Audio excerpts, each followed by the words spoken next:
Connecticut wears its colonial charm like a velvet cloak, elegant, serene, and timeless. But beneath the quiet towns and rolling hills, something stirs.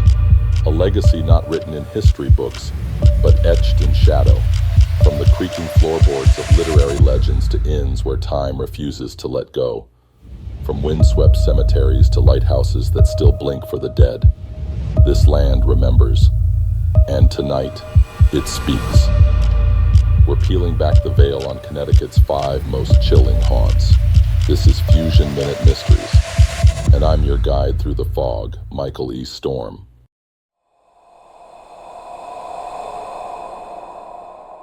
Connecticut is a state of colonial charm, quiet towns and rolling hills, but behind its beauty lies a haunted legacy older than the nation itself.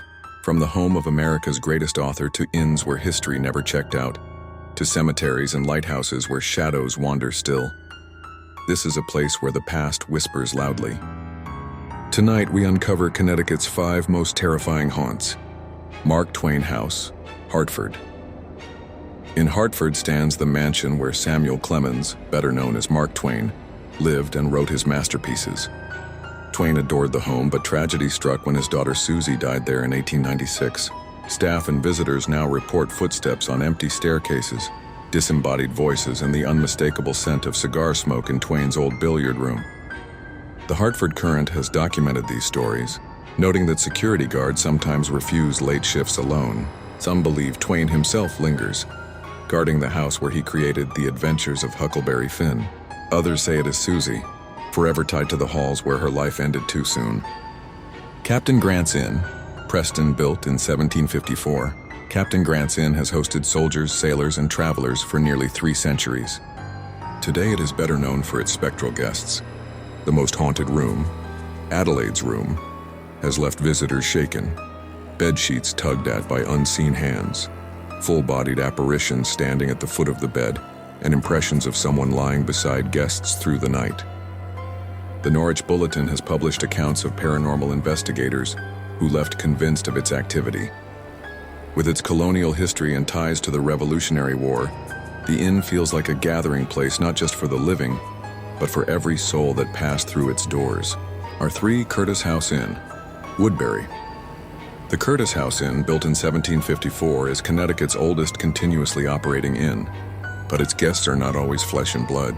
Visitors have reported mysterious knocks on their doors, voices calling their names, and sightings of a woman in white drifting through the hallways. Staff have spoken to the Waterbury Republican American about glasses shattering on their own and lights flickering without cause. Some say the woman in white is a former innkeeper's wife watching over guests. Others believe she is tied to the many travelers who never made it home. The Curtis House may offer warm beds, but some who sleep here awaken to icy company. Glebe House, Woodbury. Also in Woodbury stands the Glebe House, built in the 1740s as a rectory. It became famous for its cemetery garden designed by Gertrude Jekyll, but locals whisper of much darker beauty here. Visitors report shadowy forms darting through the garden at dusk, phantom whispers drifting from the nearby graves, and windows that seem to glow when the house is locked tight.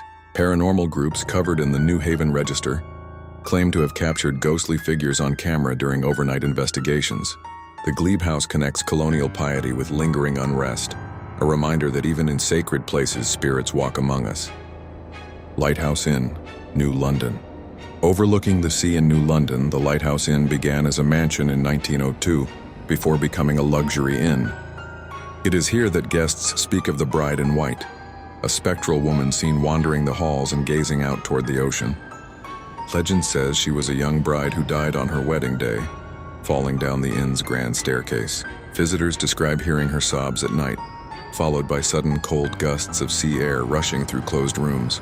The day newspaper has reported on the inn's eerie reputation, with staff refusing to enter certain wings after dark. The bride in white remains one of Connecticut's most famous ghostly figures, forever waiting for the wedding she never had.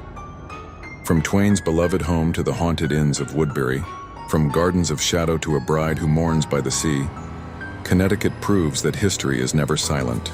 These places are more than relics. They are living memories bound to the land and to those who dare to enter.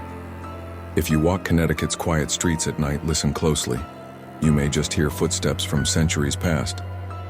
Until next time, I'm Michael E. Storme, and this has been Fusion Minute Mysteries.